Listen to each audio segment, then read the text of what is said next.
Hello दोस्तों, मैं किफन स्वागत करता हूं आपका द सिविल पॉइंट इंदौर के इस प्लेटफॉर्म पर। आज की वीडियो में हम जो है लास्ट 8 मंथ्स करंट अफेयर्स 2022 का जो हमारा नेशनल करंट अफेयर्स का सीरीज चल रहा है उसका पार्ट 2 कवर करने वाले हैं। इससे पहले यदि आपने पार्ट 1 नहीं देखा है तो प्लीज़ दोस्तों पार्ट 1 जरूर देख लीजिएगा। और इस पूरे करंट अफेयर्स के सीरीज में जो है हम 1000 प्लस स्टैटिक जीके भी कवर करने वाले हैं करंट अफेयर्स के साथ। तो यदि आप पूरा करंट अफेयर्स का ये सीरीज देख लेते हैं तो निश्चित ही दोस्तों आप किसी भी एग्जाम में बैठ जाओ, एक भी करंट अफेयर्स का क्वेश्चन आपका नहीं छूटने वाला है। साथ ही साथ स्टैटिक जीके का भी क्वेश्चन आपका नहीं छूटने वाला है। तो प्लीज दोस्तों लास्ट तक बने रहिएगा। यदि नए हैं तो चैनल को सब्सक्राइब कर लीजिएगा, वीडियो को लाइक एंड शेयर जरूर कर दीजिएगा। तो चलिए स्टार्ट करते हैं। आज का हमारा पहला और मोस्ट इंपॉर्टेंट करंट अफेयर्स है। हाल ही में संयुक्त राष्ट्र में भारत के स्थायी प्रतिनिधि के रूप में किसे नियुक्त किया गया है? तो इसका जो राइट आंसर देगा ऑप्शन सी रुचिरा काम्बोज को जो है हाल ही में यूनाइटेड नेशन में भारत के अगले जो है स्थायी प्रतिनिधि के रूप में जो है नियुक्त किया गया है। काफ़ी इंपॉर्टेंट है। और इन्होंने किसकी जगह ली है? तो याद रखिएगा टी एन त्रिमूर्ति की जगह जो है यूनाइटेड नेशन में भारत के अगले स्थायी प्रतिनिधि के रूप में रुचिरा काम्बोज को जो है नियुक्त किया गया है। इससे पहले रुचिरा काम्बोज जो है भारत के राजदूत के रूप में कार्यरत थी किस देश में? तो याद रखिएगा भूटान देश में भारत के राजदूत के रूप में एक कार्यरत थी। लेकिन अब जो है रुचिरा काम्बोज यूनाइटेड नेशन में भारत के अगले स्थायी प्रतिनिधि के रूप में नियुक्त कर दिए गए हैं। रुचिरा काम्बोज जो है 1987 बैच की जो है भारतीय विदेश सेवा अधिकारी हैं। ये भी आपको याद रखना है, इंपॉर्टेंट है। अब यूनाइटेड नेशन के जो है स्थायी प्रतिनिधि के रूप में नियुक्त किया गया है रुचिरा काम्बोज को। तो यूनाइटेड नेशन यूएनओ इसको जाना जाता है यूएनओ के नाम से, और इसका फुल फॉर्म हो जाएगा यूनाइटेड नेशन ऑर्गेनाइजेशन। नेक्स्ट याद रखिएगा इसकी स्थापना जो है 24 अक्टूबर 1945 को की गई थी। नेक्स्ट याद रखिएगा इसका हेडक्वार्टर कहाँ स्थित है? तो याद रखिएगा New York United states of America में इसका हेडक्वार्टर स्थित है। और अगला याद रखिएगा कि इसके सेक्रेटरी जनरल कौन है? तो याद रखिएगा एंटेनियो गुटेरफ जो पुर्तगाल देश हैं। ये जो है वर्तमान में जो है यूनाइटेड नेशन के जो है वर्तमान में सेक्रेटरी जनरल हैं। अगला याद रखिएगा इसके डिप्टी सेक्रेटरी जनरल कौन है वर्तमान में? तो याद रखिएगा अमीना जे मोहम्मद जो है वर्तमान में यूनाइटेड नेशन के डिप्टी सेक्रेटरी जनरल हैं। अगला याद रखिएगा कि काफ़ी बार एग्जाम में पूछ लिया जाता है कि यूनाइटेड नेशन ऑर्गेनाइजेशन की कितनी ऑफिशियल लैंग्वेज है? तो याद रखिएगा यूनाइटेड नेशन ऑर्गेनाइजेशन की जो है 6 ऑफिशियल लैंग्वेज है, जिनमें से पहला जो है अरेबिक, दूसरा जो है फ्रेंच,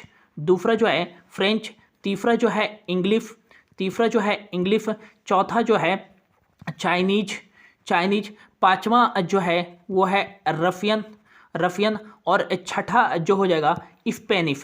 ये जो 6 हैं ऑफिशियल लैंग्वेज हैं यूनाइटेड नेशन ऑर्गेनाइजेशन की। अगला आपको याद रखना है कि भारत जो है यूएनओ मतलब यूनाइटेड नेशन संयुक्त राष्ट्र का जो है सदस्य कब बना था? तो ये काफ़ी बार एग्जाम में पूछा जाता है। तो याद रखिएगा 1945 में जो है भारत यूनाइटेड नेशन का सदस्य बना था। और याद रखिएगा संयुक्त राष्ट्र में हिंदी में भाषण देने वाले पहले जो है भारतीय प्राइम मिनिस्टर कौन है? तो याद रखिएगा अटल बिहारी वाजपेयी जो है यूनाइटेड नेशन में जो है संयुक्त राष्ट्र में हिंदी में भाषण देने वाले पहले जो है प्राइम मिनिस्टर हैं इंडिया के अटल बिहारी वाजपेयी। मोस्ट इंपॉर्टेंट है, याद रखिएगा। बढ़ते हैं अगले क्वेश्चन की ओर। अगला जो क्वेश्चन है, हाल ही में IMF इंटरनेशनल मॉनेटरी फंड की पूर्व जो है मुख्य अर्थशास्त्रियों की दीवार पर अंकित होने वाली पहली महिला और दूसरी भारतीय एक कौन बन गई हैं? ये भी इंपॉर्टेंट है, याद रखिएगा। तो इसका जो राइट आंसर देगा गीता गोपीनाथ जो है IMF है इंटरनेशनल मॉनेटरी फंड के मुख्य अर्थशास्त्रियों की दीवार पर जो है अंकित होने वाली पहली भारतीय महिला और दूसरी भारतीय बन गई हैं। इससे पहले जो है पहले भारतीय कौन बने थे? आईएमएफ के पूर्व मुख्य अर्थशास्त्रियों की दीवार पर अंकित होने वाले, तो ये याद रखिएगा रघुराम राजन। रघुराम राजन पहले बने थे। अब पहली महिला और दूसरी भारतीय बन गई हैं गीता गोपीनाथ, मोस्ट इंपॉर्टेंट है, याद रखिएगा। अगला आईएमएफ की बात करें तो आईएमएफ काफ़ी इंपॉर्टेंट है, याद रखिएगा। इंटरनेशनल मॉनेटरी फंड, इंटरनेशनल जो है मॉनेटरी फंड, इसका जो है फुल फॉर्म हो जाएगा इंटरनेशनल मॉनेटरी फंड। ये जो इनके सदस्य हैं ना, आईएमएफ के जो सदस्य देश हैं, इनको यह जो है ऋण प्रदान करता है इंटरनेशनल मॉनेटरी फंड, अंतर्राष्ट्रीय मुद्रा कोष। इसका हेडक्वार्टर कहाँ स्थित है, तो याद रखिएगा वाशिंगटन डीसी। वाशिंगटन डीसी जो है यूएसए में इसका हेडक्वार्टर स्थित है। 1945 में इसकी स्थापना की गई थी ब्रिटेन वुड्स सम्मेलन के तहत, और क्रिस्टलिना जॉर्जिवा जो हैं ये इसके जो है कह सकते हैं महानिदेशक हैं। और ये किस देश से बिलोंग करती हैं, तो याद रखिएगा बुल्गारिया देश से बिलोंग करती हैं। किस देश से बिलोंग करती हैं, तो बुल्गारिया देश से बिलोंग करती हैं क्रिस्टलिना जॉर्जिवा। और अगला याद रखिएगा कि जो है हाल ही में आईएमएफ की पहली जो है डिप्टी सेक्रेटरी जनरल कौन बनी है, तो सेक्रेटरी जनरल क्रिस्टलिना जॉर्जिवा हो जाएंगे। और डिप्टी सेक्रेटरी जनरल जो बनी है पहली आईएमएफ की, वो बनी है गीता गोपीनाथ। इससे पहले क्या थी गीता गोपीनाथ, तो याद रखिएगा ये मुख्य अर्थशास्त्री थी आईएमएफ की। नेक्स्ट याद रखिएगा कि गीता गोपीनाथ को जो है भारत सरकार के द्वारा 2019 में प्रवासी भारतीय सम्मान से भी सम्मानित किया जा चुका है। अगला क्वेश्चन पूछा जा सकता है कि हाल ही में जो है इंटरनेशनल मॉनेटरी फंड आईएमएफ में भारत के जो है कार्यकारी निदेशक के रूप में किसे नियुक्त किया गया है, तो याद रखिएगा हाल ही में जो है के बी सुब्रमण्यम को जो है हाल ही में जो है आईएमएफ में भारत के कार्यकारी निदेशक के रूप में नियुक्त किया गया है। किनकी जगह, तो याद रखिएगा सुरजीत भल्ला की जगह जो है के बी सुब्रमण्यम को जो है हाल ही में आईएमएफ में भारत के कार्यकारी निदेशक के रूप में नियुक्त किया गया है। अगला पूछा जा सकता है कि आईएमएफ का जो है करेंसी क्या है, तो याद रखिएगा स्पेशल ड्राइंग राइट, एफडीआर जो है आईएमएफ की करेंसी का नाम है, मोस्ट इंपॉर्टेंट है, ये आपको याद रखना है। अब जो है दोस्तों काफ़ी बार एग्जाम में पूछ लिया जाता है, यहाँ पर आपको जो है ऑर्गेनाइजेशन दे देगा और क्वेश्चन में पूछ लेगा कि हेडक्वार्टर कहाँ स्थित है। तो सबसे पहले कुछ इंपॉर्टेंट जो 10 से 12 ऑर्गेनाइजेशन है उनको मैं बता देता हूँ, और काफ़ी मोस्ट इंपॉर्टेंट है, यहाँ से हर एग्जाम में जो है क्वेश्चन पूछा जाता है, तो इसको आप अच्छे से नोट डाउन कर लीजिएगा। WHO वर्ल्ड हेल्थ ऑर्गेनाइजेशन, विश्व स्वास्थ्य संगठन का हेडक्वार्टर कहाँ स्थित है, तो ये याद रखिएगा जिनेवा स्विट्जरलैंड में जो है विश्व स्वास्थ्य संगठन का हेडक्वार्टर स्थित है, मोस्ट इंपॉर्टेंट है।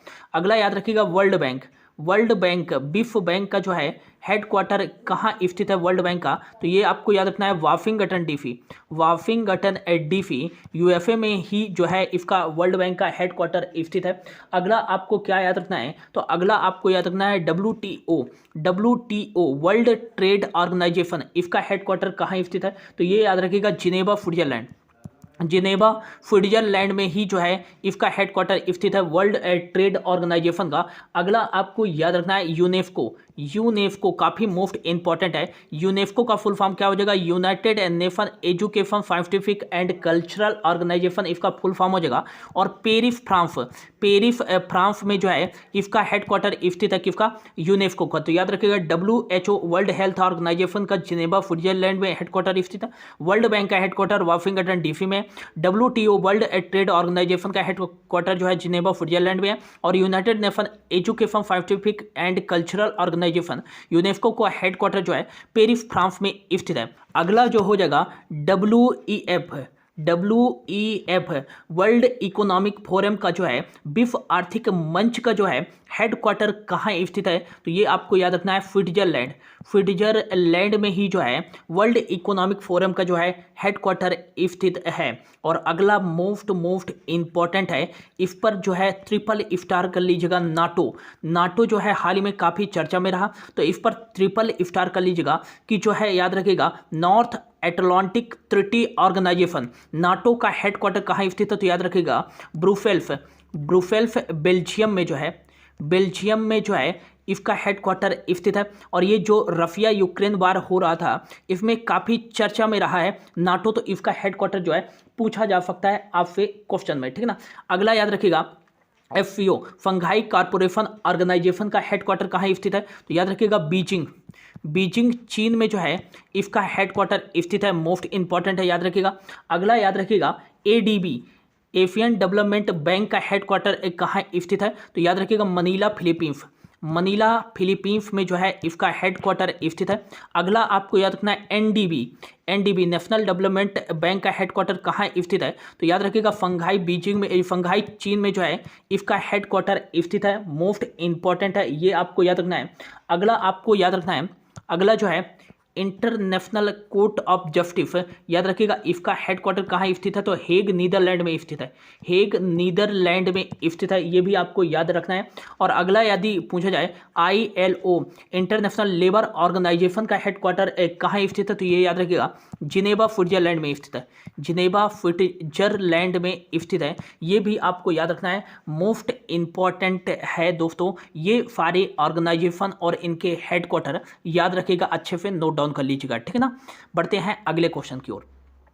अगला जो क्वेश्चन है, हाल ही में किस राज्य ने स्वदेशी बुनकरों को सशक्त बनाने के लिए स्वनिर्भर नारी योजना शुरू की है, तो इसका जो राइट आंसर जगह हाल ही में जो है असम राज्य सरकार ने जो भी असम के स्वदेशी बुनकर हैं उनको जो है सशक्त बनाने के लिए, सशक्त बनाने के लिए जो है ये जो है स्वनिर्भर नारी योजना शुरू की है। इस योजना के तहत जो भी बुनकर हैं उनको जो है बढ़ावा देने के लिए वित्तीय सहायता प्रदान की जाएगी, वित्तीय सहायता प्रदान की जाएगी असम राज्य सरकार के द्वारा।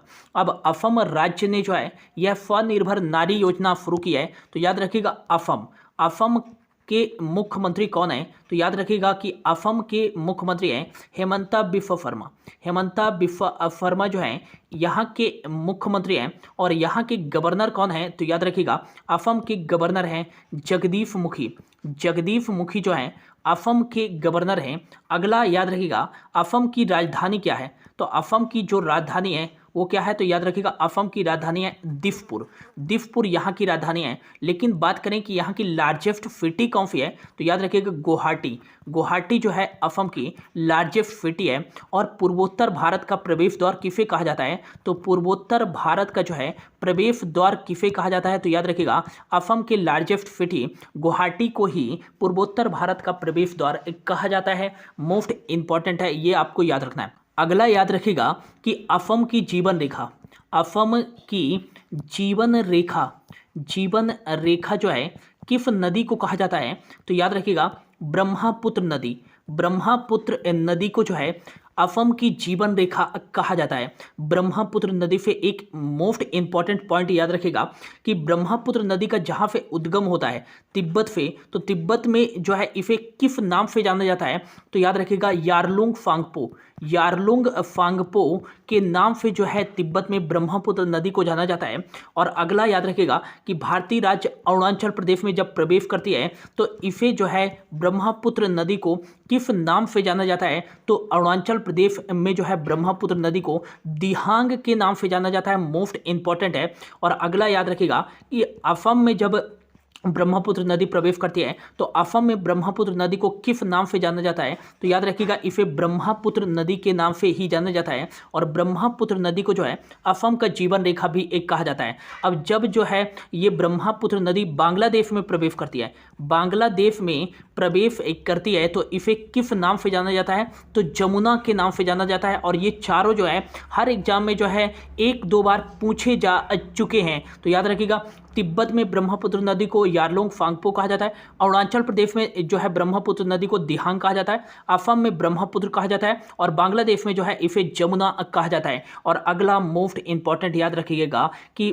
जो है बांग्लादेश में, याद रखिएगा बांग्लादेश में जो है ब्रह्मपुत्र और गंगा नदी के जो है ब्रह्मपुत्र, मैं इसको थोड़ा इरेज कर देता हूँ, तो याद रखिएगा कि जो है बांग्लादेश में जो है ब्रह्मपुत्र और गंगा नदी के संगम को जो है किस नाम से जाना जाता है? तो ये याद रखिएगा मेघना, याद रखिएगा मेघना के नाम से जाना जाता है। तो याद रखिएगा बांग्लादेश में जो है ब्रह्मपुत्र और गंगा नदी के संगम को जो है मेघना के नाम से जाना जाता है। तो मोस्ट इंपॉर्टेंट है, याद रखिएगा। और ये भी पूछा जा सकता है कि गंगा नदी को जो है बांग्लादेश में किस नाम से जाना जाता है? तो याद रखिएगा पद्मा के नाम से जाना जाता है। इतना जल्दी से नोट डाउन करिए, फिर बढ़ते हैं आगे की ओर। तो अगला जो है आपको ये याद रखना है कि दुनिया का सबसे बड़ा, दुनिया का सबसे बड़ा जो नदी द्वीप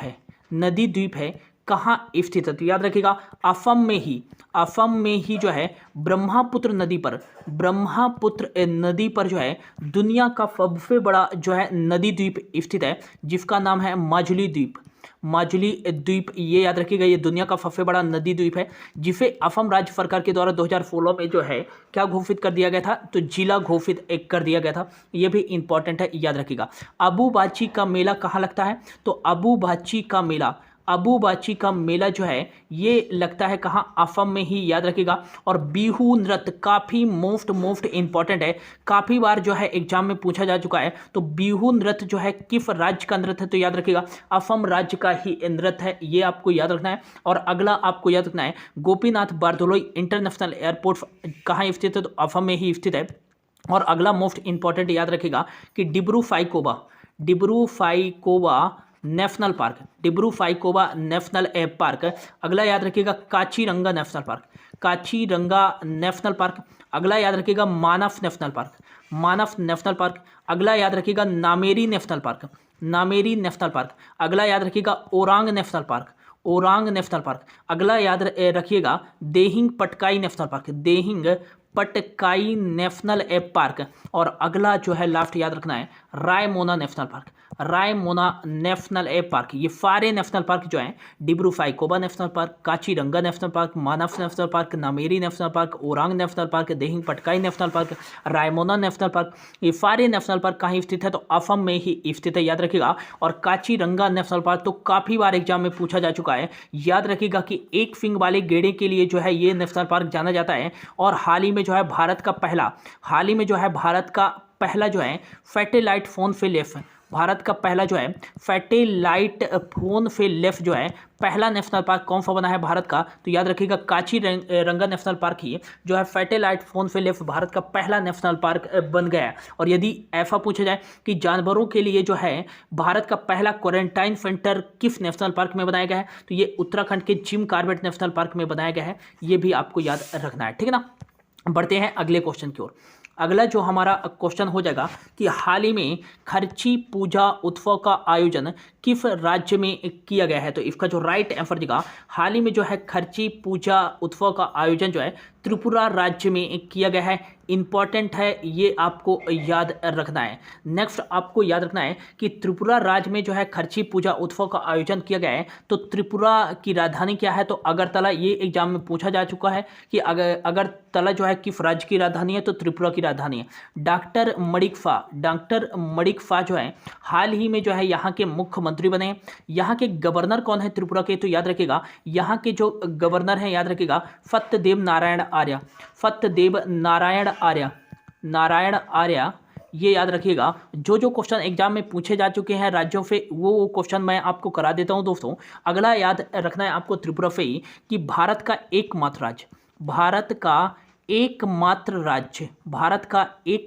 राज्य कौन सा है जो कि तीन ओर से बांग्लादेश से घिरा हुआ है। तीन ओर से जो है बांग्लादेश से घिरा हुआ है। तो याद रखिएगा त्रिपुरा भारत का एकमात्र ऐसा राज्य है जो कि बांग्लादेश से जो है तीनों ओर से घिरा हुआ है। और हाल ही में जो है रेलवे ग्रुप डी का एग्जाम हो रहा है ना, इसमें क्वेश्चन पूछा जा चुका है कि भारत की सबसे लंबी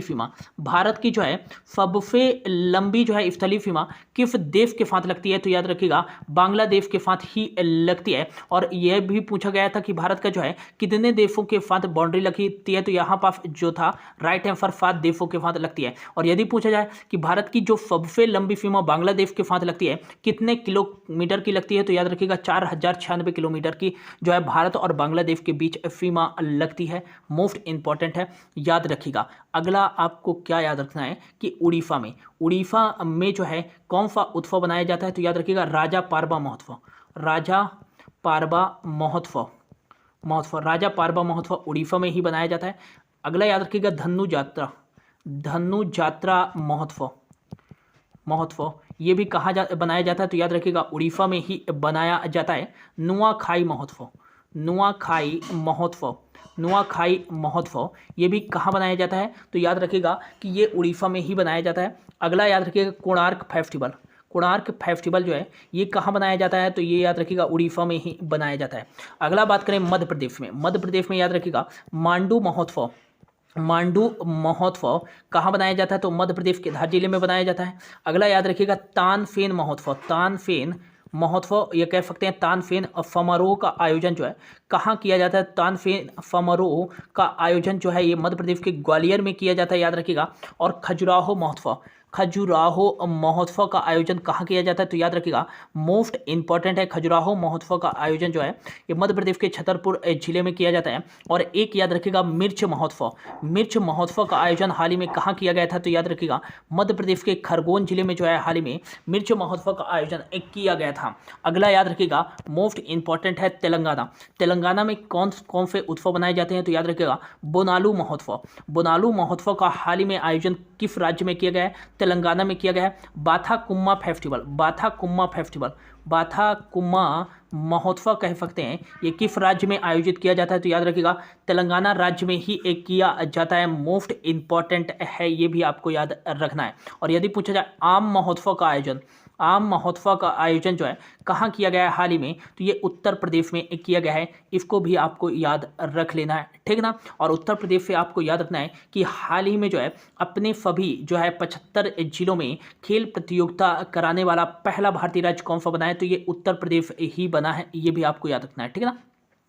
अगला क्वेश्चन है हाल ही में एक टेस्ट मैच में एक ओवर में जो है सबसे अधिक रन बनाने वाले खिलाड़ी एक कौन बन गए हैं, तो राइट आंसर होगा जसप्रीत बुमराह। मोस्ट इंपॉर्टेंट है, जसप्रीत बुमराह जो है एक टेस्ट मैच के एक ओवर में जो है सबसे अधिक रन बनाने वाले पहले खिलाड़ी बन गए हैं जसप्रीत बुमराह। इन्होंने जो है टोटल 35 रन जो है बनाए थे, इनमें से वाइड भी इंक्लूड थे, जिनमें से इनके स्वयं के जो रन है 29 रन है। और इन्होंने जो है 29 रन बनाकर जो है किसका रिकॉर्ड तोड़ा है, तो 2004 में बनाया गया था ब्रेन लॉरा के द्वारा 28 रन एक टेस्ट मैच के एक ओवर में किसकी गेंद पर, तो रॉबिन पीटरसन की गेंद पर। और इन्होंने जो है जसप्रीत बुमराह ने जो है 29 रन बनाकर एक टेस्ट मैच के एक ओवर में जो है ब्रेन लॉरा का रिकॉर्ड तोड़ दिया है जसप्रीत बुमराह। अब जो है एक टेस्ट मैच के एक ओवर में जो है सबसे अधिक रन बनाने वाले खिलाड़ी बन गए हैं जसप्रीत बुमराह, ये आपको याद रखना है, ठीक है ना।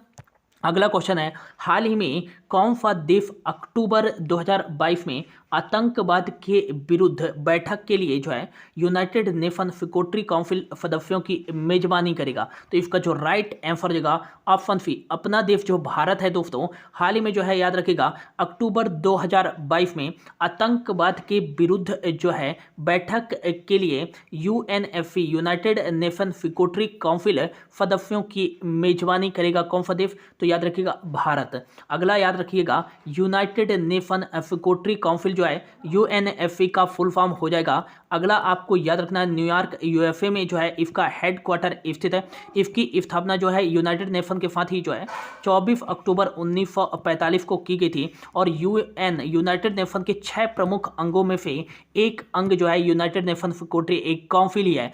अगला याद रखिएगा यूनाइटेड नेशन सिक्योरिटी काउंसिल का मुख्य कार्य क्या होता है, तो अंतर्राष्ट्रीय स्तर पर दुनिया भर में सभी देशों के बीच जो है शांति और सुरक्षा को कायम रखने के लिए जो है यह कार्य करता है। इसलिए इसे जो है दुनिया का पुलिस मैन भी कहा जाता है। दुनिया का पुलिस मैन, याद रखिएगा, दुनिया का पुलिस मैन किसे कहा जाता है? तो याद रखिएगा United nation security council UNSC को जो है दुनिया का पुलिस मैन कहा जाता है। मोस्ट इंपॉर्टेंट है, ये आपको याद रखना है। अगला क्वेश्चन में पूछ लिया जाता है कि यूनाइटेड नेशन सिक्योरिटी काउंसिल के कितने मेंबर हैं? तो याद रखिएगा इसमें जो टोटल मेंबर होते हैं वो 15 मेंबर होते हैं। कितने मेंबर होते हैं? 15 मेंबर होते हैं, जिनमें से 5 जो है स्थायी मेंबर होते हैं।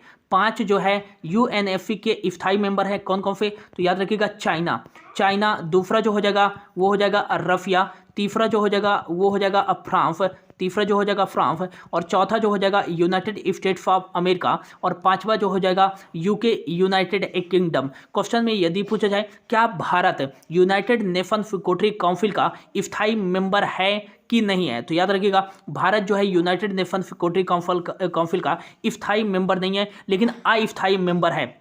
तो याद रखिएगा यूनाइटेड नेशन सिक्योरिटी काउंसिल के 5 स्थायी मेंबर होते हैं, और 5 स्थायी मेंबर कौन कौन से हैं? तो चाइना, रशिया, फ्रांस, यूएसए और यूके, याद रखिएगा मोस्ट इंपॉर्टेंट है। और 10 जो होते हैं यूनाइटेड नेशन सिक्योरिटी काउंसिल के अस्थायी मेंबर होते हैं। 10 क्या होते हैं? तो याद रखिएगा 10 जो होते हैं यूनाइटेड नेशन सिक्योरिटी काउंसिल के अस्थायी मेंबर होते हैं, जिनको जो है दो साल के लिए जो है यूनाइटेड नेशन सिक्योरिटी काउंसिल का सदस्य बनाया जाता है। तो याद रखिएगा 10 में से एक जो है अपना इंडिया भी यूनाइटेड नेशन सिक्योरिटी काउंसिल का अस्थायी मेंबर है, और 9 अदर कंट्री हैं। याद रखिएगा भारत का जो है यूनाइटेड नेशन सिक्योरिटी काउंसिल में कब तक कार्यकाल है? तो याद रखिएगा दिसंबर 2022 तक जो है इसका कार्यकाल रहने वाला है भारत का यूनाइटेड नेशन सिक्योरिटी काउंसिल में अस्थायी मेंबर के रूप में। अगला आपको याद रखना है कि यूनाइटेड नेशन सिक्योरिटी काउंसिल की वर्तमान जो प्रेसिडेंट है वो किस देश के पास है? तो याद रखिएगा चाइना के पास जो है यूनाइटेड नेशन सिक्योरिटी काउंसिल की वर्तमान में प्रेसिडेंटी है। ये भी आपको याद रखना है। तो इसका जो राइट आंसर हो जाएगा ऑप्शन सी, भारत जो हो जाएगा इसका राइट आंसर हो जाएगा। ठीक है ना, इतना आपको याद रखना है। ठीक है ना। अगला क्वेश्चन है, हाल ही में इजराइल के 14th नंबर के, मतलब कि 14वें नंबर के जो है प्रधानमंत्री कौन बने हैं? तो इसका जो राइट आंसर हो जाएगा, याद रखिएगा कि यायार लैपिड जो है हाल ही में इजराइल के जो है 14 नंबर के जो है हाल ही में जो है प्राइम मिनिस्टर बन गए हैं यायार लैपिड, इजराइल देश के।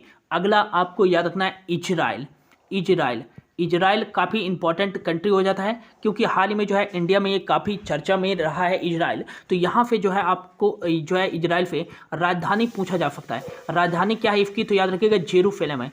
जेरूसलम यहाँ की राजधानी है। और करेंसी क्या चलती है इजराइल में? तो याद रखिएगा न्यू फेकल करेंसी चलती है कहाँ? इजराइल में। अगला आपको क्या याद रखना है कि हाल ही में जो है वर्तमान में इजराइल के प्राइम मिनिस्टर कौन है? तो इससे पहले जो थे नफ्ताली बेनेट थे, लेकिन अब वर्तमान में जो है यायार लैपिड। कौन है? यायार लैपिड जो है वर्तमान में जो है इजराइल के जो है प्राइम मिनिस्टर हैं, लेकिन एक्शनल जो है प्राइम मिनिस्टर कौन है? कार्यात्मक रूप से, वैकल्पिक रूप से जो है प्राइम मिनिस्टर रहेंगे वो नफ्ताली बेनेट, लेकिन मेन जो प्राइम मिनिस्टर है वो कौन है? यायार लैपिड है। यदि पूछा जाए कि इजराइल के प्रेसिडेंट कौन है, इजराइल के जो है वर्तमान में प्रेसिडेंट कौन है? तो याद रखिएगा इजराइल के वर्तमान में प्रेसिडेंट कौन है? तो इफाक हारजोग जो है वर्तमान में इजराइल के प्राइम मिनिस्टर हैं। ये भी आपको याद रखना है। इजराइल के पार्लियामेंट का क्या नाम है? तो याद रखिएगा नेफेट जो है इजराइल के जो है पार्लियामेंट का नाम है। और इजराइल की ऑफिशियल लैंग्वेज कौन सी है? तो हिब्रू जो है, हिब्रू कैसे लिखी जाती है? तो दाएं से बाएं लिखी जाती है। जैसे मैं नाम लिखूं, अपना नाम लिखूं किफन, तो किफन ऐसे लिखूंगा, हिब्रू लैंग्वेज की, और यहाँ पर फा और यहाँ पर की, इस तरह से, मतलब दाएं से बाएं की ओर जो है ये हिब्रू लैंग्वेज लिखी जाती है। तो हिब्रू जो लैंग्वेज है वो किस देश की ऑफिशियल लैंग्वेज है? तो ये इजराइल के ही जो है ऑफिशियल लैंग्वेज है। और याद रखिएगा मोस्ट इंपॉर्टेंट, हाल ही में जो है इजराइल के पूर्व प्राइम मिनिस्टर थे बेंजामिन नेतन्याहू, हाल ही में जो है इन्होंने अपना जो है संस्मरण बीबी माई स्टोरी जो है नामक पुस्तक लिखी है। काफ़ी इंपॉर्टेंट हो जाता है दोस्तों, काफ़ी इंपॉर्टेंट है ये बुक, तो याद रखिएगा बीबी माई स्टोरी नामक पुस्तक कह सकते हैं ये एक इनका जो है संस्मरण है। याद रखिएगा बीबी माई स्टोरी नामक जो है पुस्तक किसके द्वारा लिखी गई है? तो इजराइल के जो पूर्व प्राइम मिनिस्टर थे बेंजामिन नेतन्याहू की जो है ये जो है एक संस्मरण है बीबी माई स्टोरी, ये भी आपको याद रखना है। ठीक है ना। बढ़ते हैं अगले क्वेश्चन की ओर। अगला जो क्वेश्चन है, हाल ही में जुलाई 2022 में राज्यसभा के लिए किसे मनोनीत किया गया है? तो इसका जो राइट आंसर हो जाएगा उपर्युक्त सभी, उपर्युक्त चारों को याद रखिएगा। यहाँ पर ऑप्शन ई कर लीजिएगा और उपर्युक्त जो है सभी, तो याद रखिएगा इनमें से सभी पीटी उषा जो कि ओलंपिक धावक है, वीरेंद्र हेगड़े याद रखिएगा, और विजेंद्र प्रसाद और संगीतकार हैं इलैयाराजा। विजेंद्र प्रसाद जो है पटकथा लेखक हैं, और वीरेंद्र हेगड़े जो हैं ये याद रखिएगा कौन है? तो समाज सेवी हैं, ये याद रखिएगा। तो पीटी उषा, वीरेंद्र हेगड़े, विजेंद्र प्रसाद और इलैयाराजा, ये चारों जो हैं वो साउथ इंडियन स्टेट से बिलोंग करते हैं। तो इन चारों को जो है हाल ही में राज्यसभा के लिए मनोनीत किया गया है हमारे पूर्व प्रेसिडेंट किसके द्वारा? रामनाथ कोविंद जी के द्वारा, रामनाथ कोविंद जी के द्वारा। तो याद रखिएगा कि राज्यसभा में जो है राज्यसभा में टोटल सीटों की संख्या बात करें तो 250 हैं, जिनमें से 248 जो सदस्य होते हैं वो केंद्र सरकार और राज्य सरकार से जो है राज्यों से होते हैं। 250 टोटल जो है राज्यसभा के सदस्य होते हैं, याद रखिएगा राज्यसभा की सीटें। और 238 जो सदस्य होते हैं वो कहाँ से होते हैं? तो केंद्र और राज्यों से होते हैं। बाकी जो बचे हुए 12 सदस्य होते हैं ना दोस्तों, तो ये किसके द्वारा मनोनीत किया जाता है? तो राष्ट्रपति के द्वारा, भारत के राष्ट्रपति के द्वारा जो है कला, साहित्य और समाज सेवा के क्षेत्र में जो है 12 सदस्यों को जो है राज्यसभा के सदस्य के रूप में जो है राष्ट्रपति के द्वारा जो है मनोनीत किया जाता है। क्वेश्चन में पूछा जा सकता है कि राष्ट्रपति के द्वारा जो है राज्यसभा के कितने सदस्यों को मनोनीत किया जा सकता है? तो 12 सदस्यों को मनोनीत किया जा सकता है। ये इंपॉर्टेंट है, याद रखेगा। तो केंद्र स्तर पर 2 सदन होते हैं। अपर सदन जो हमारे केंद्र का ऊपरी सदन होता है उसे हम बोलते हैं राज्यसभा। क्या बोलते हैं? राज्यसभा बोलते हैं। और हमारे केंद्र का जो निचला सदन होता है, लोअर हाउस, जिसको हम बोलते हैं, ये बोलते हैं लोकसभा को। किसको बोलते हैं? लोकसभा को। याद रखिएगा राज्यसभा का सदस्य बनने के लिए जो है मिनिमम आयु जो है कितनी होनी चाहिए? तो 30 वर्ष होनी चाहिए। ये काफ़ी बार जो है एग्जाम में पूछा जा चुका है, ठीक है ना। और याद रखिएगा राज्यसभा के सदस्यों का कार्यकाल कितना होता है? तो राज्यसभा के सदस्यों का कार्यकाल जो होता है वो 6 वर्ष का होता है। और वहीं यदि लोकसभा की बात करें तो लोकसभा में जो है सदस्य बनने के लिए जो है कितनी मिनिमम आयु होनी चाहिए? तो 25 वर्ष होनी चाहिए। कितनी होनी चाहिए? 25 वर्ष होनी चाहिए। और लोकसभा के सदस्य का कार्यकाल कितने वर्ष का होता है? तो 5 वर्ष का होता है। प्रधानमंत्री जो होता है वो राज्यसभा का सदस्य होता है कि लोकसभा का सदस्य होता है? तो प्रधानमंत्री जो होता है वो लोकसभा का सदस्य होता है। जैसे हमारे प्राइम मिनिस्टर नरेंद्र मोदी जी जो ये लोकसभा के सदस्य हैं, और इनका जो निर्वाचन क्षेत्र है वो क्या है? वाराणसी उत्तर प्रदेश है। ये भी आपको याद रखना है। नेक्स्ट याद रखिएगा कि राज्यसभा को भंग नहीं किया जा सकता है। इसको जो है कंटिन्यूअस चैम्बर्स भी बोलते हैं, निरंतर कक्ष भी बोलते हैं राज्यसभा को। और नेक्स्ट याद रखिएगा कि राज्यसभा के सभापति कौन होते हैं? तो ये भी क्वेश्चन पूछा जा चुका है, याद रखिएगा। राज्यसभा के सभापति जो होते हैं भारत के उपराष्ट्रपति होते हैं, भारत के उपराष्ट्रपति होते हैं। और वर्तमान में भारत के उपराष्ट्रपति हैं जगदीप धनखड़ जो है ये जो है भारत के वर्तमान में उपराष्ट्रपति हैं। तो ये जो है वर्तमान में राज्यसभा के सभापति हैं। और अगला याद रखिएगा राज्यसभा के वर्तमान में उपसभापति कौन है? तो याद रखिएगा हरिवंश नारायण जो है वर्तमान में राज्यसभा के उपसभापति हैं। और राज्यसभा के सचिव कौन है? तो याद रखिएगा राज्यसभा के सचिव जो है प्रमोद चंद्र मोदी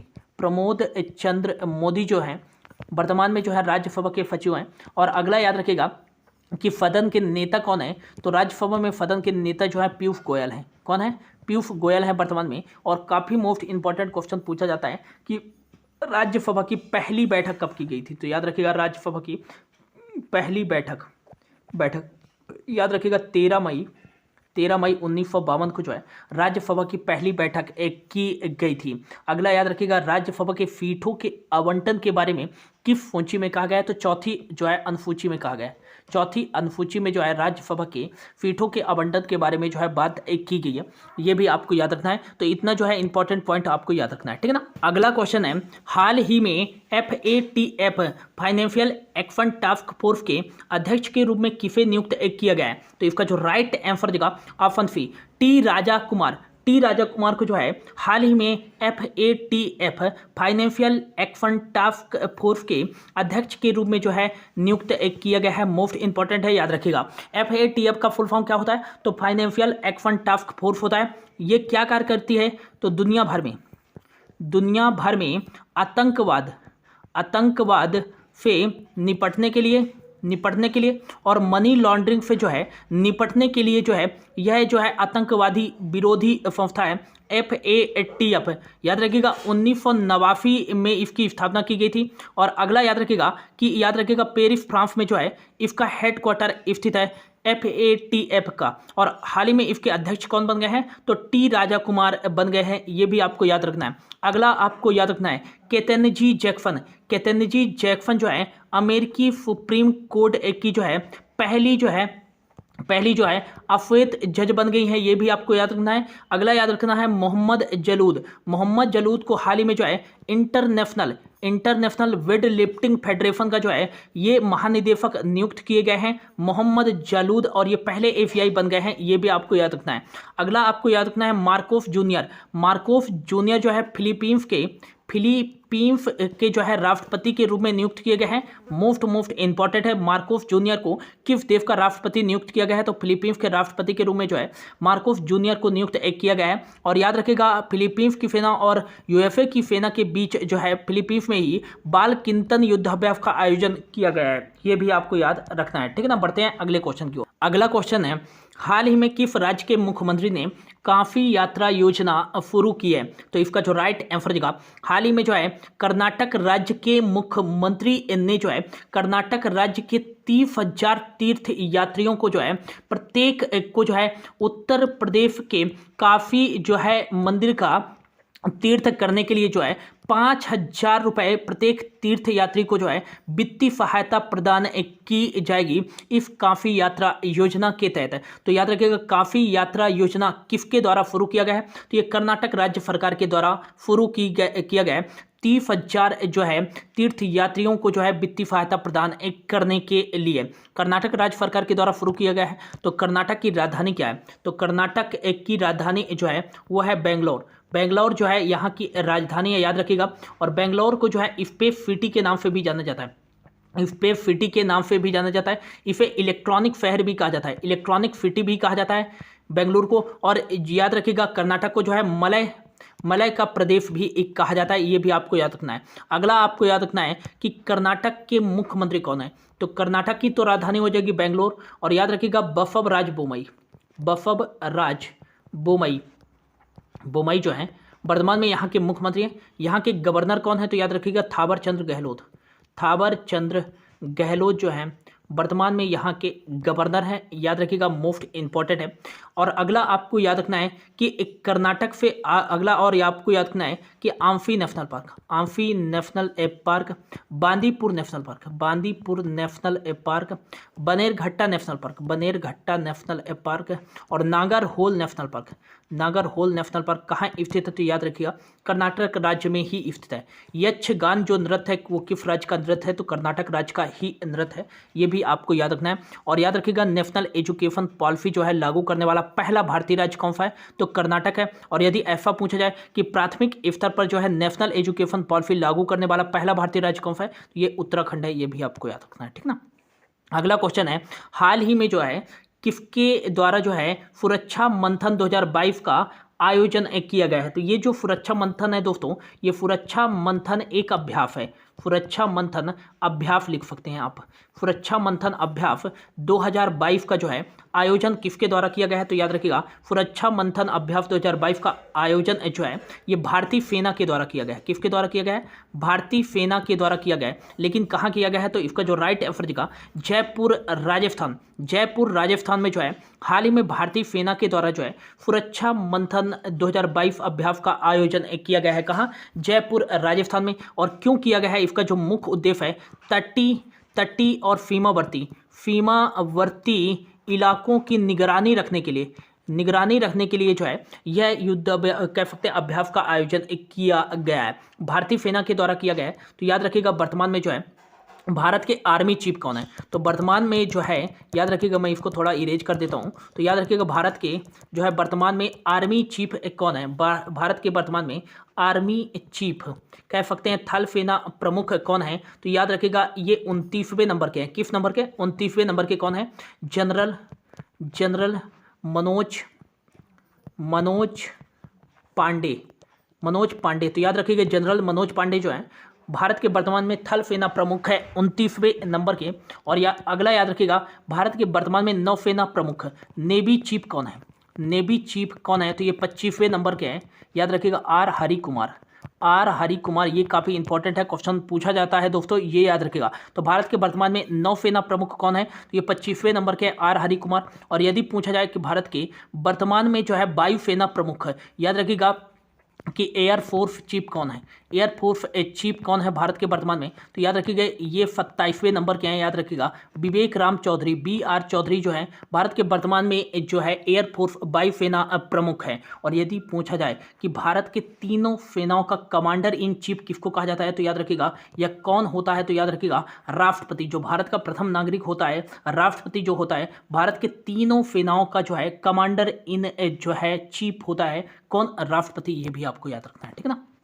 अगला क्वेश्चन है, हाल ही में किस देश ने ठोस ईंधन वाले रॉकेट जुलजाना को लॉन्च किया है? तो इसका जो राइट आंसर होगा ईरान देश ने जो है ठोस ईंधन वाले रॉकेट जुलजाना को लॉन्च किया है। ईरान की राजधानी जो है तेहरान यहाँ की राजधानी है, रियाल यहाँ की करेंसी चलती है। और इब्राहिम राइफी जो है, राइफी यहाँ के जो है प्रेसिडेंट है। और हाल ही में जो है खैबर बफ्टर मिसाइल का परीक्षण किसके द्वारा किया गया है? तो ईरान के द्वारा किया गया है। नूरी नामक सैटेलाइट किसके द्वारा लॉन्च किया गया है? तो नूरी नामक सैटेलाइट जो है ये ईरान के द्वारा भी लॉन्च किया गया है और साउथ कोरिया के द्वारा भी लॉन्च किया गया है, ठीक है ना। अगला क्वेश्चन है, हाल ही में राज्यों की स्टार्टअप रैंकिंग 2021 के तीसरे संस्करण में कौन सा राज्य शीर्ष पर है? तो ये राज्यों की जो स्टार्टअप रैंकिंग है ये 2022 में जो है जारी किया गया है, लेकिन ये जो है 2021 की रैंकिंग है, याद रखिएगा, इंपॉर्टेंट है। और इसमें कौन सा राज्य जो है शीर्ष स्थान पर है? तो इसका जो राइट आंसर होगा ऑप्शन A एंड B। याद रखिएगा, गुजरात एंड कर्नाटक राज्य जो है टॉप पे है। इसमें किसमें है? टॉप पे है। तो याद रखिएगा, गुजरात और कर्नाटक जो है राज्यों की स्टार्टअप रैंकिंग 2021 के तीसरे संस्करण में जो है टॉप पे है, ये आपको याद रखना है। इससे पहले 2020 की जो है स्टार्टअप रैंकिंग में ओनली गुजरात राज्य टॉप पे था। पूर्वोत्तर राज्यों में देखें तो मेघालय टॉप पे है। और केंद्र शासित प्रदेशों में जो है स्टार्टअप रैंकिंग 2021 के तीसरे संस्करण में जम्मू कश्मीर जो है टॉप पे है। ये भी आपको याद रखना है, ठीक है ना। अगला क्वेश्चन है, हाल ही में भारत के सबसे कम उम्र के विधानसभा अध्यक्ष कौन बने हैं? तो राइट आंसर देगा, हाल ही में जो है राहुल नार्वेकर महाराष्ट्र विधानसभा के जो है सबसे कम उम्र के अध्यक्ष बने। साथ ही साथ जो है ये भारत के इतिहास में जो है विधानसभा के सबसे कम उम्र के जो है अध्यक्ष बन गए हैं। कौन? राहुल नार्वेकर। और ये किस राज्य के विधानसभा के अध्यक्ष बने हैं? तो महाराष्ट्र विधानसभा के अध्यक्ष बने हैं। नेक्स्ट याद रखिएगा, महाराष्ट्र के मुख्यमंत्री कौन है? तो ये याद रखिएगा, एकनाथ शिंदे हाल ही में जो है उद्धव ठाकरे की जगह जो है एकनाथ शिंदे जो है हाल ही में जो है महाराष्ट्र के मुख्यमंत्री बने हैं। याद रखिएगा, यहाँ के गवर्नर कौन है? तो काफ़ी चर्चा में रहा है महाराष्ट्र, तो याद रखिएगा भगत सिंह कोश्यारी जो है ये महाराष्ट्र के गवर्नर है। और महाराष्ट्र की दो राजधानियाँ हैं। महाराष्ट्र की दो राजधानियाँ, एक तो हो जाएगा मुंबई जो है यहाँ की फॉर्मर कैपिटल है, ग्रीष्मकालीन राजधानी। और यहाँ की शीतकालीन राजधानी जो है नागपुर है। क्या है? नागपुर में स्थित है doctor Bhimrao Ambedkar international airport. और मुंबई में स्थित है छत्रपति शिवाजी इंटरनेशनल एयरपोर्ट। ये भी आपको याद रखना है। अगला आपको याद रखना है, यदि पूछा जाए कि भारत के जो है सबसे कम उम्र के राष्ट्रपति कौन है? तो याद रखिएगा, इससे पहले जो थे नीलम संजीव रेड्डी, जो भारत के एकमात्र निर्विरोध चुने जाने वाले जो राष्ट्रपति थे नीलम संजीव रेड्डी, ये भारत के जो है सबसे कम उम्र के जो है राष्ट्रपति थे। लेकिन हाल ही में जो है इनका रिकॉर्ड तोड़ दिया है द्रौपदी मुर्मू जी ने जो है, अब द्रौपदी मुर्मू जी जो है भारत के सबसे कम उम्र की राष्ट्रपति बन गई हैं। और यदि ऐसा पूछा जाए कि भारत के सबसे कम उम्र के भारत के फबफे कम उम्र के प्राइम मिनिस्टर कौन है? तो याद रखिएगा कि राजीव गांधी, जिनकी जयंती के अवसर पर सद्भावना दिवस के रूप में बनाया जाता है, याद रखिएगा। तो राजीव गांधी जो है ये भारत के जो है सबसे कम उम्र के प्राइम मिनिस्टर हैं। मात्र 40 वर्ष की उम्र में इन्होंने जो है प्राइम मिनिस्टर के रूप में पदभार संभाला था। 1984 से 1989 के बीच ये भारत के 6वें प्रधानमंत्री बने थे। अगला याद रखिएगा कि भारत की सबसे युवा सांसद कौन है? तो याद रखिएगा चंद्राणी मुर्मू जो है भारत की जो है सबसे युवा सांसद हैं। ये भी आपको याद रखना है। और अगला याद रखना है कि भारत के सबसे युवा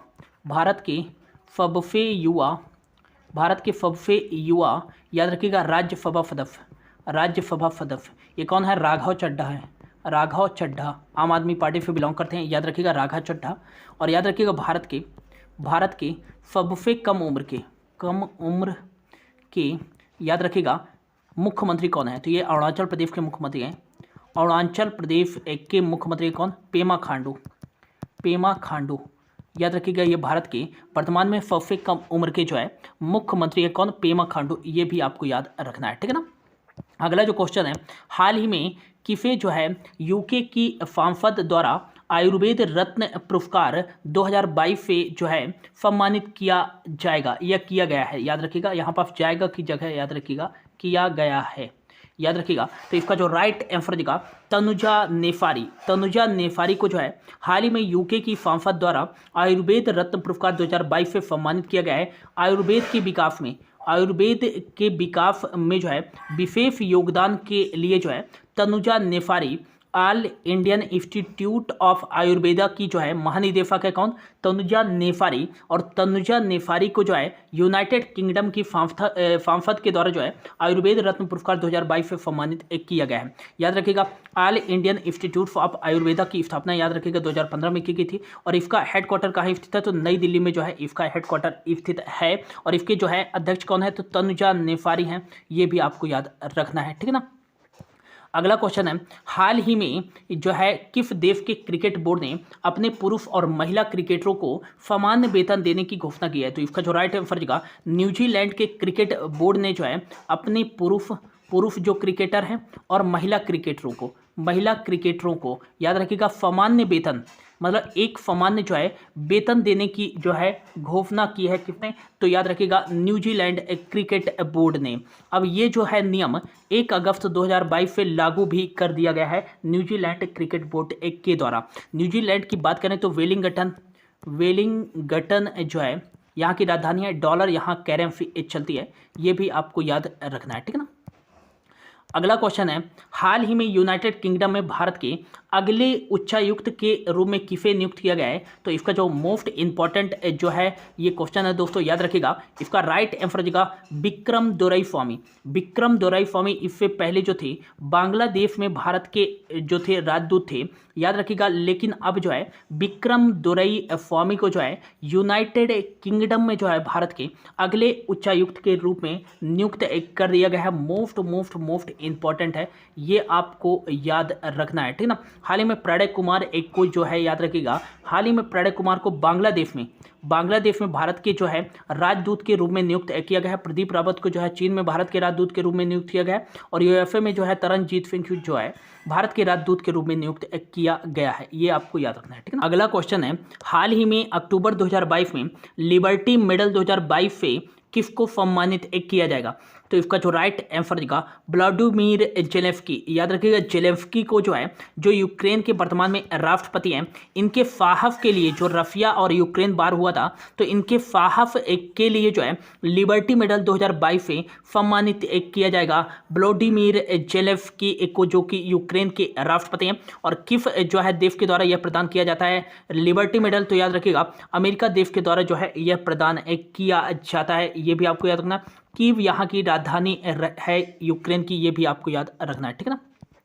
अगला क्वेश्चन है, हाल ही में प्रधानमंत्री नरेंद्र मोदी जी के द्वारा कहाँ एशिया के सबसे बड़े प्राइवेट हॉस्पिटल का उद्घाटन किया गया है? तो इसका जो राइट आंसर देगा हरियाणा की, याद रखिएगा लार्जेस्ट सिटी है एक फरीदाबाद में जो है प्राइम मिनिस्टर नरेंद्र मोदी जी के द्वारा जो है एशिया के सबसे बड़े प्राइवेट हॉस्पिटल का उद्घाटन किया गया है। हरियाणा के फरीदाबाद में मोस्ट इंपॉर्टेंट है, याद रखेगा। अगला याद रखेगा कि इसमें जो है याद रखेगा लगभग 2600 बेड हैं और ये जो है एशिया का सबसे बड़ा जो है प्राइवेट हॉस्पिटल है। ये भी आपको याद रखना है। 6000 करोड़ रुपए की लागत राशि से बनाया गया है और इस हॉस्पिटल का नाम है अमृता हॉस्पिटल।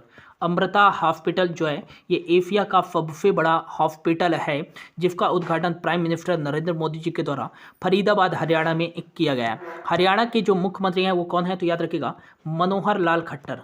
मनोहर लाल खट्टर जो हैं वर्तमान में यहाँ के मुख्यमंत्री हैं, याद रखिएगा। और यहाँ के जो है गवर्नर कौन है, तो याद रखिएगा भंडारू दत्तात्रेय। भंडारू दत्तात्रेय जो है वर्तमान में यहाँ के गवर्नर हैं, याद रखिएगा। यहाँ की राजधानी जो है हरियाणा की वो है चंडीगढ़। चंडीगढ़ यहाँ की राजधानी है। अगला याद रखिएगा सुल्तानपुर और कालेफर नेशनल पार्क किस राज्य में स्थित है, तो हरियाणा में ही स्थित है। अगला आपको क्या याद रखना है, तो अगला आपको क्या याद रखना है, तो याद रखिएगा भारत का पहला ग्रेन एटीएम किस राज्य में स्थापित किया गया, तो हरियाणा के गुरुग्राम में स्थापित किया गया भारत का पहला अनाज एटीएम। और भारत का पहला हेली हब किस राज्य में बनाया गया है, तो याद रखिएगा ये हरियाणा के गुरुग्राम में ही जो है स्थापित किया गया है। और अगला याद रखिएगा खेलो इंडिया यूथ गेम का चौथा संस्करण जो है कहाँ आयोजित किया गया है, तो हरियाणा के पंचकुला में आयोजित किया गया है। हाल ही में चिराग योजना किस राज्य के द्वारा शुरू की गई है, तो याद रखिएगा हरियाणा राज्य के द्वारा ही शुरू किया गया है, ठीक है ना। अगला क्वेश्चन है, हाल ही में किस राज्य व केंद्र शासित प्रदेश के मुख्यमंत्री ने make in India number 1 mission की शुरुआत की है, तो इसका जो राइट आंसर जगह हाल ही में जो है दिल्ली के मुख्यमंत्री के द्वारा जो है, दिल्ली के मुख्यमंत्री कौन है, अरविंद केजरीवाल जी के द्वारा जो है भारत को जो है विश्व का नंबर वन देश बनाने के लिए जो है यह मेक इन इंडिया नंबर 1 जो है मिशन की शुरुआत दिल्ली के मुख्यमंत्री अरविंद केजरीवाल के द्वारा शुरू किया गया है। दिल्ली के उप मुख्यमंत्री कौन है, तो मनीष सिसोदिया जो है दिल्ली के उप मुख्यमंत्री हैं, याद रखिएगा। और दिल्ली से याद रखिएगा कि यहाँ के हाल ही में जो है उपराज्यपाल कौन बने हैं, तो हाल ही में यहाँ के उपराज्यपाल जो है विनय कुमार जो है सक्सेना हाल ही में यहाँ के जो है उपराज्यपाल बने अनिल बैजल की जगह। और याद रखिएगा दिल्ली जो है किस नदी के किनारे स्थित है, तो यमुना नदी के किनारे दिल्ली स्थित है। भारत में एकमात्र बार जो है राष्ट्रमंडल खेलों का आयोजन कहाँ किया गया था, तो ये 2010 में दिल्ली में ही किया गया था। और पहला जो है प्रथम एशियाई खेलों का आयोजन 1951 में कहाँ किया गया था, तो ये याद रखिएगा कि प्रथम एशियाई खेलों का आयोजन जो है दिल्ली में ही किया गया था। ये भी इंपॉर्टेंट है, काफ़ी बार एग्जाम में जो है ये क्वेश्चन पूछा जा चुका है, ठीक है ना। अगला क्वेश्चन है, हाल ही में न्यू इंडिया सिलेक्टेड राइटिंग जो है 2014-19 नामक पुस्तक का विमोचन किया गया है, तो राइट आंसर का ऑप्शन बी पूर्व जो है उपराष्ट्रपति एम वेंकैया नायडू जी के द्वारा जो है पूर्व वित्त मंत्री जो थे अरुण जेटली जी के नाम पर आधारित जो है यह न्यू इंडिया सिलेक्टेड राइटिंग 2014-19 पुस्तक का विमोचन किया गया है। ये भी आपको याद रखना है, ठीक है ना।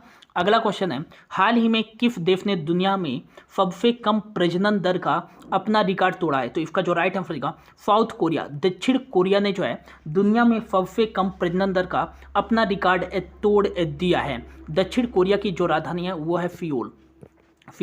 याद रखिएगा साउथ कोरियन वान यहाँ करेंसी चलती है। और यून फुक योल जो है हाल ही में यहाँ के राष्ट्रपति बने हैं, ये भी इंपॉर्टेंट है, याद रखिएगा। और अगला आपको याद रखना है उबेर कप, जो महिलाओं का एक बैडमिंटन प्रतियोगिता है। उबेर कप जो है किस देश की टीम ने जीता है, तो याद रखिएगा दक्षिण कोरिया की टीम ने ही जीता है। और हाल ही में स्वदेशी जो है रॉकेट नूरी रॉकेट किसके द्वारा लॉन्च किया गया है, तो ये याद रखिएगा कि जो है ये याद रखिएगा दक्षिण कोरिया के द्वारा ही लॉन्च किया गया है। और अगला आपको याद रखना है नॉर्थ कोरिया और साउथ कोरिया को डिवाइड करने वाली लाइन को क्या बोलते हैं, 38 पैरेलल के नाम से जाना जाता है। ये भी आपको याद रखना है। अगला क्वेश्चन है, हाल ही में विश्व अंडर 20 कुश्ती चैंपियनशिप 2022 में भारत ने जो है कुल कितने पदक जीते हैं? तो इसका जो राइट आंसर रहेगा ऑप्शन बी, बिफ जो है अंडर 20 जो है कुश्ती चैंपियनशिप, या इंग्लिश में बोले वर्ल्ड अंडर 20 रेसलिंग चैंपियनशिप 2022 में जो है भारत ने टोटल 16 जो है मेडल जीते हैं, जिनमें से 1 गोल्ड मेडल है, 1 गोल्ड मेडल, 4 सिल्वर मेडल है और 11 ब्रॉन्ज मेडल के साथ जो है इंडिया मेडल टेबल में टॉप 5 पे था। और अगला याद रखिएगा कि फर्स्ट रैंक पर कौन सा देश था? तो याद रखिएगा Japan. Japan 9 gold medal, 1 silver medal और 5 ब्रॉन्ज मेडल, टोटल जो है 15 मेडल के साथ जो है ये टॉप पे रहा। कौन सा देश? जापान। और इंडिया जो है किस नंबर पे रहा? तो इंडिया जो रहा याद रखिएगा ये 5th नंबर पर रहा मेडल टेबल में, 1 गोल्ड मेडल, 4 सिल्वर मेडल और ये 11 ब्रॉन्ज मेडल। अब बोलोगे इंडिया के तो ज़्यादा मेडल हैं, लेकिन जिसके गोल्ड मेडल ज़्यादा होते हैं वही जो है टॉप में जाता है, याद रखिएगा, ठीक है ना। और अगला आपको याद रखना है जो है बिफ अंडर 20 कुश्ती चैंपियनशिप का आयोजन 2022 में कहाँ किया गया है? तो याद रखिएगा सोफिया, जो बुल्गारिया की राजधानी है सोफिया बुल्गारिया में जो है इसका आयोजन किया गया है। और अगला याद रखिएगा मोस्ट इंपॉर्टेंट, ये क्वेश्चन जो है पूछा जा सकता है, अंतिम पंगाल जो है बिफ अंडर 20 कुश्ती चैंपियनशिप याद रखिएगा में गोल्ड मेडल जीतने वाली पहली भारतीय कौन बनी है? तो याद रखिएगा अंतिम पंघाल बिफ अंडर 20 कुश्ती चैंपियनशिप में गोल्ड मेडल जीतने वाली पहली भारतीय बन गई है अंतिम पंघाल। ये मोस्ट इंपॉर्टेंट है, याद रखिएगा, ठीक ना। अगला क्वेश्चन है, हाल में किस राज्य की डेयरी भारत की पहली पूर्ण जो है सौर ऊर्जा संचालित डेयरी प्लांट बन गई है? तो इसका जो राइट आंसर रहेगा केरल राज्य की जो एर्नाकुलम डेयरी है, एर्नाकुलम डेयरी प्लांट जो है ये भारत की जो है पहली पूर्ण रूप से सौर ऊर्जा से संचालित जो है डेयरी प्लांट बन गई है। मोस्ट इंपॉर्टेंट है, याद रखिएगा। केरल की राजधानी जो है तिरुवनंतपुरम है और यहाँ के जो मुख्यमंत्री हैं पिनरई बिछियन हैं, ये याद रखिएगा। और अगला आपको याद रखना है आरिफ मोहम्मद खान जो है यहाँ के गवर्नर हैं। और अगला मोस्ट इंपॉर्टेंट याद रखिएगा केरल से याद रखिएगा मोहिनी अट्टम शास्त्रीय नृत्य, काफ़ी बार एग्जाम में पूछा जाता है। और कथकली शास्त्रीय नृत्य किस राज्य का शास्त्रीय नृत्य है? तो याद रखिएगा केरल का ही शास्त्रीय नृत्य है। और भारत का पहला पेपरलेस हाईकोर्ट कौन सा बना है? तो ये केरल हाईकोर्ट ही भारत का पहला पेपरलेस हाईकोर्ट बना है। और भारत की पहली डिजिटल यूनिवर्सिटी, याद रखिए भारत की पहली डिजिटल यूनिवर्सिटी किस राज्य में स्थापित की गई है? तो केरल राज्य में ही स्थापित की गई है। पिंक प्रोटेक्शन परियोजना केरल राज्य सरकार के द्वारा शुरू की गई। सुरक्षा मित्र योजना केरल राज्य सरकार के द्वारा शुरू की गई। भारत का सर्वाधिक लिंगानुपात वाला राज्य कौन सा है? तो ये केरल है। 1000 पुरुषों में 1084 महिलाएं हैं, याद रखिएगा। और भारत का सर्वाधिक साक्षरता वाला राज्य ये कौन सा है? तो याद रखिएगा केरल राज्य ही है, ये भी आपको याद रखना है। कोचीन इंटरनेशनल एयरपोर्ट सौर ऊर्जा से संचालित दुनिया का पहला इंटरनेशनल एयरपोर्ट है कोचीन इंटरनेशनल एयरपोर्ट। ये कहाँ स्थित है? केरल में ही स्थित है, याद रखिएगा। और यदि पूछा जाए कथकली शास्त्रीय नृत्य, तो ये तो केरल का है, लेकिन कथक शास्त्रीय नृत्य पूछा जाए तो ये उत्तर प्रदेश का है, ठीक है ना। अगला आपको याद रखना है एर्नाकुलम जो है, याद रखिएगा एराविकुलम, याद रखिएगा, sorry Eravikulam national park, Mathikettan Shola national park, Pampadum Shola national park, silent valley national park, ये किस राज्य में स्थित है? तो सारे नेशनल पार्क स्थित हैं केरल राज्य में ही स्थित है। सबरीमाला टेम्पल कहाँ स्थित है? तो याद रखिएगा ये केरल राज्य में ही स्थित है, ठीक है ना। अगला क्वेश्चन है, हाल ही में हरियाली महोत्सव का आयोजन कहाँ किया गया है? तो याद रखिएगा हाल ही में जो है केंद्रीय पर्यावरण मंत्री के द्वारा जो है हरियाली महोत्सव का आयोजन जो है दिल्ली में किया गया है। वृक्षारोपण के बारे में जो है जागरूकता बढ़ाने के लिए और वृक्षों के महत्व के बारे में जो है लोगों लोगों को जागरूक करने के लिए जो है ये हरियाली महोत्सव का आयोजन दिल्ली में किया गया है और इसका उद्घाटन जो है केंद्रीय पर्यावरण, वन एवं जलवायु मंत्री, याद रखिएगा, भूपेंद्र यादव जी के द्वारा इसका उद्घाटन किया गया है। कहाँ? दिल्ली में। ठीक है ना।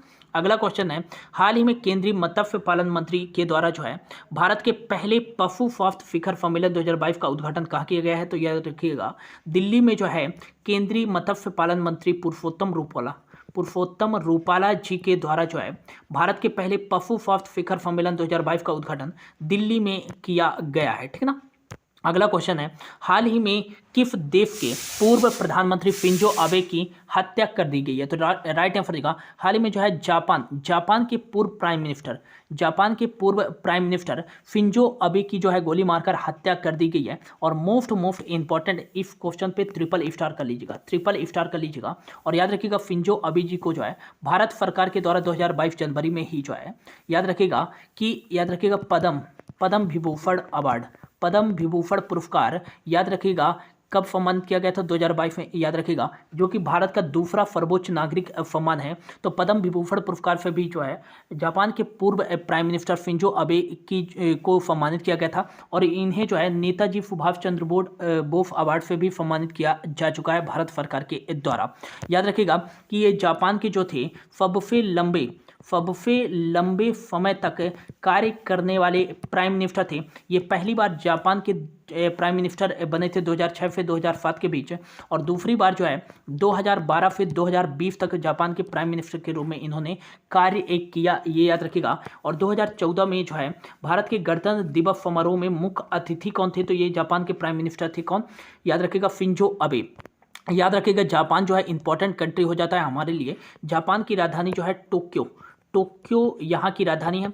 और याद रखिएगा कि समर ओलंपिक्स खेलों का आयोजन 32वें नंबर का कहाँ किया गया है? तो याद रखिएगा टोक्यो जापान में ही किया गया है। और जापान के वर्तमान में जो है प्राइम मिनिस्टर कौन है? तो याद रखिएगा फूमियो किशिदा जो है वर्तमान में यहाँ के प्राइम मिनिस्टर हैं। और याद रखिएगा टोक्यो और एन जो है यहाँ करेंसी चलती है, जापान की करेंसी है। याद रखिएगा नोरोहितो यहाँ के एम्परर हैं। याद रखिएगा जापान के। याद रखिएगा भारत और जापान के बीच में जो है कौन कौन सी एक्सरसाइज आयोजित की जाती है? तो पहला याद रखिएगा मालाबार एक्सरसाइज, ये 4 देशों के बीच आयोजित की जाती है, भारत, जापान, ऑस्ट्रेलिया और अमेरिका की सेना के बीच। अगला याद रखिएगा धर्म गार्जियन युद्धाभ्यास, धर्म गार्जियन एक्सरसाइज का आयोजन जो है भारत और जापान की सेना के बीच की जाती है।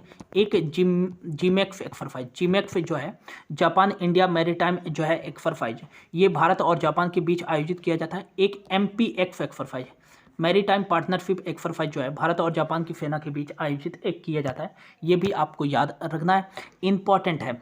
जापान की जो है सांसद का नाम क्या है? तो याद रखिएगा डाइट है। ठीक है ना। अगला क्वेश्चन है, हाल ही में स्वनिधि महोत्सव का आयोजन कहाँ किया गया है? तो याद रखिएगा कि दिल्ली में जो है हाल ही में स्वनिधि महोत्सव का आयोजन किया गया है। जो स्वनिधि योजना लाया गया था स्ट्रीट वेंडरों के लिए जो है उसके सफलतापूर्वक कार्यान्वयन के अवसर पर जो है स्वनिधि महोत्सव का आयोजन जो है ये दिल्ली में किया गया है। ठीक है ना। अगला क्वेश्चन है, हाल ही में क्रिकेट के इतिहास में लगातार 13 T20 जो है अंतर्राष्ट्रीय जो है जीतने वाले पहले कप्तान कौन बने हैं? तो इसका जो राइट आंसर रहेगा भारतीय कप्तान रोहित शर्मा जो है 13 T20 इंटरनेशनल मैच लगातार जो है जीतने वाले पहले भारतीय कप्तान बन गए हैं। कौन? याद रखिएगा रोहित शर्मा। और विश्व में भी पहले स्थान पर बन गए हैं 13 T20 मैच जीतने वाले पहले कप्तान रोहित शर्मा। और हाल ही में याद रखिएगा एशिया कप में जो है याद रखिएगा किसी भी फॉर्मेट में, मतलब T20 के सभी फॉर्मेट में 3500 रन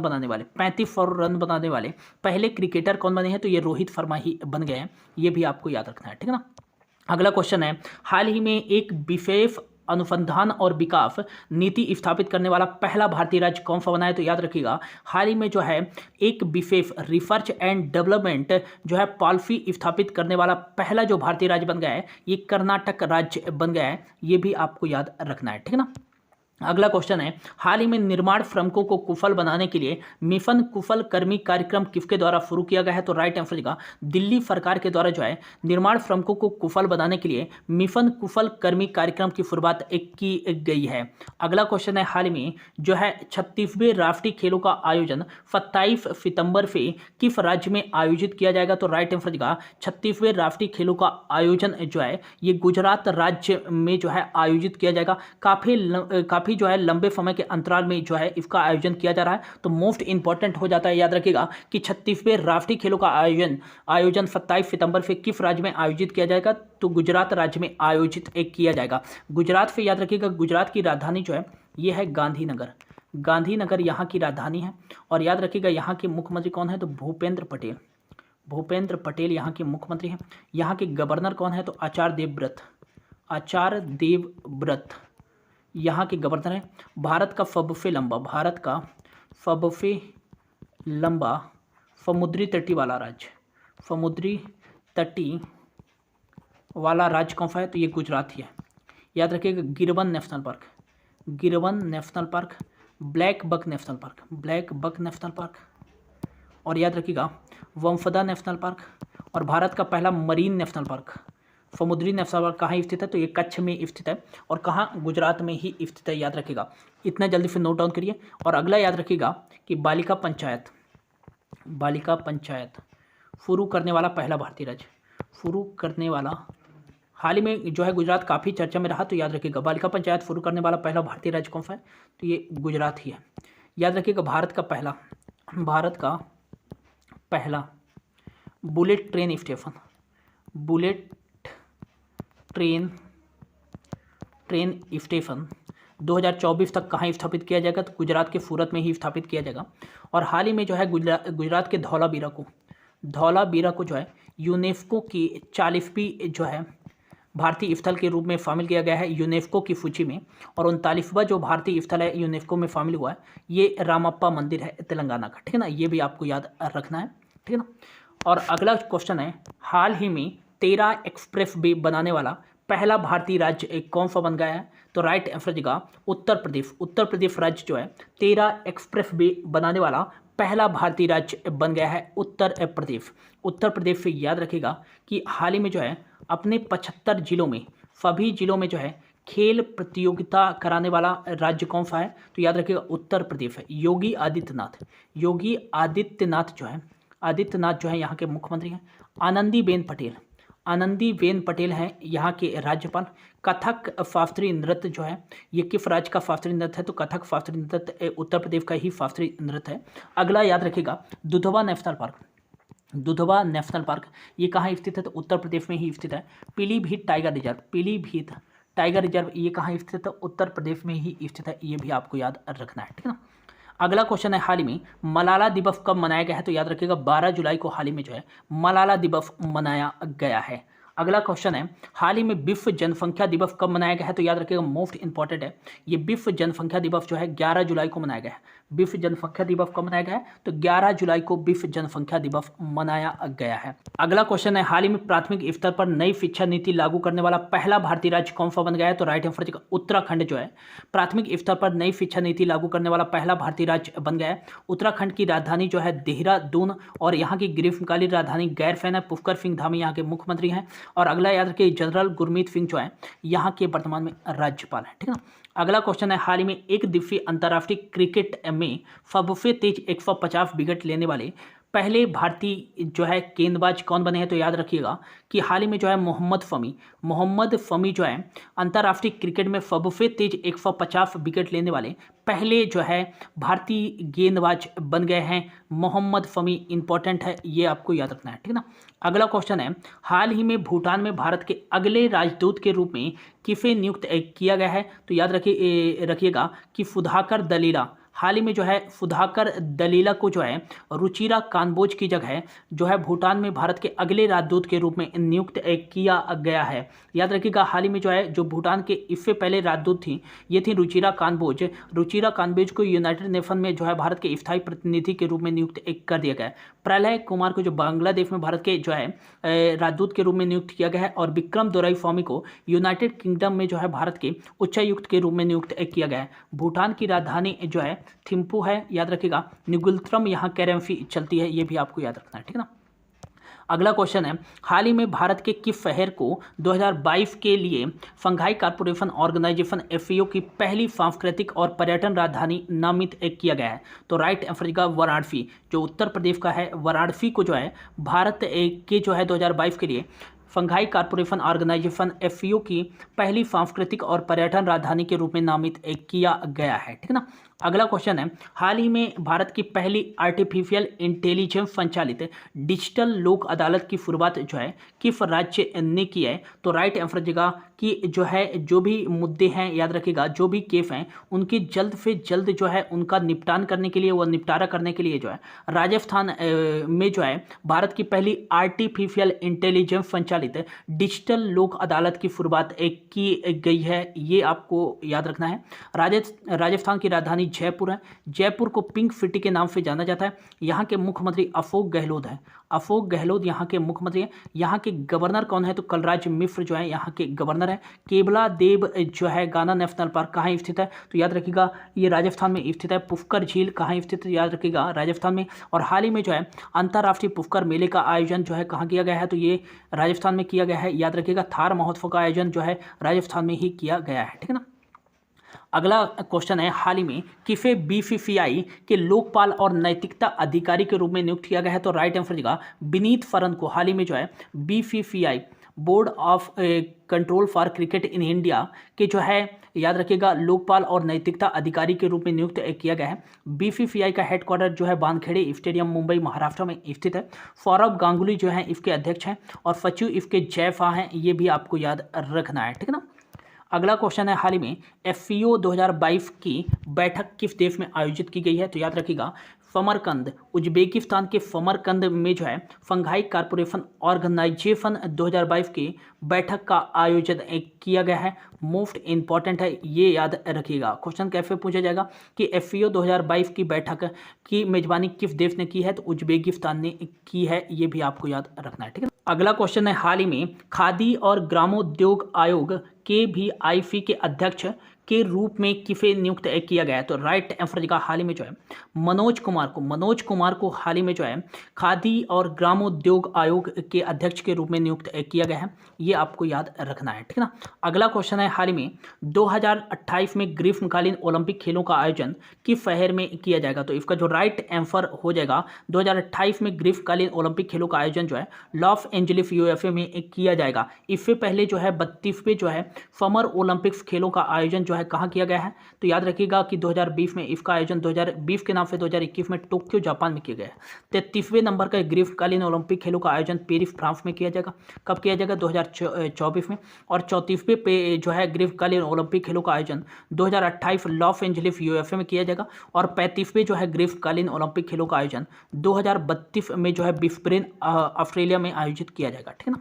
और आज का जो हमारा लास्ट क्वेश्चन है, हाल ही में किसके द्वारा नई दिल्ली में भारतीय नौसेना के लिए स्प्रिंट चैलेंज का अनावरण किया गया है? तो राइट आंसर का हाल ही में हमारे प्राइम मिनिस्टर नरेंद्र मोदी जी के द्वारा जो है नौसेना को जो है रक्षा के क्षेत्र में आत्मनिर्भर बनाने के लिए जो है भारतीय नौसेना के लिए स्प्रिंट चैलेंज का अनावरण किया गया है। मोस्ट इंपॉर्टेंट है, ये याद रखना है। तो ये था दोस्तों आज हमारा जो है लास्ट 8 मंथ के नेशनल करंट अफेयर्स का पार्ट टू। होप आपको अच्छा लगा होगा। यदि आपको कोई डाउट है तो मुझे इंस्टाग्राम पे फॉलो कर सकते हैं। ये मेरी इंस्टा आईडी है किफन GF9, ये मेरी इंस्टा आईडी है। यहाँ जाकर मुझे आप फॉलो कर सकते हैं। और किसी भी क्वेश्चन में यदि आपको डाउट है तो डायरेक्ट अपने डाउट मुझे DM कर सकते हैं इस इंस्टाग्राम आईडी पर। तो यदि अच्छा लगा हो तो प्लीज़ दोस्तों अपने दोस्तों के साथ शेयर कर दीजिएगा एंड वीडियो को लाइक भी कर दीजिएगा और हमारे चैनल को द सिविल पॉइंट को सब्सक्राइब भी कर लीजिएगा। तो तब तक के लिए थैंक यू दोस्तों, और thank you so much for your watching. मिलते हैं अगले पार्ट्स में।